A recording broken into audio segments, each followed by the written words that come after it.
잘 지내? 우리는 매일 붙어 있죠, 뭐. 떨어져 본 적이 없어요. El prolífico director surcoreano Hong Sang-soo estrena esta semana La mujer que escapó, película con la que alcanza el número 24 en su filmografía. Hong Sang-soo, el director de Lo sutil, se sumerge aquí en 3 encuentros entre mujeres que se conocen desde mucho tiempo atrás. 맛있다.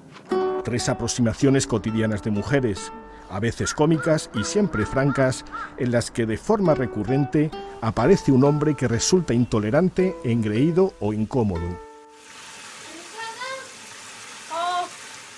괜찮아. Hong Sang-soo necesita poco para hacer una película. Puede aprovechar una visita al Festival de Cannes para rodar en apenas 5 días una película y el resultado respira vida. What's your name anyway? My name is Claire. And what is yours? Manhee. Un equipo mínimo y una puesta en escena que retrata lo que hay definen una filmografía de apariencia improvisada en su forma, pero que se alimenta de la observación y de la vida en su fondo.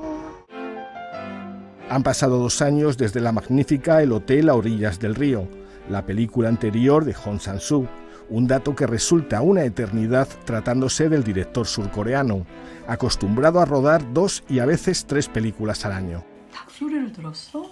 아까 들리던데요? 그랬구나. La actriz surcoreana Kim Mi-hee vuelve a estar al frente del reparto en una película de Hong Sang-soo. Su pareja actual y protagonista en 7 de sus últimos 8 filmes, Kim Mi-hee ganó un Oso de Plata a Mejor Actriz por su interpretación en la playa sola de noche.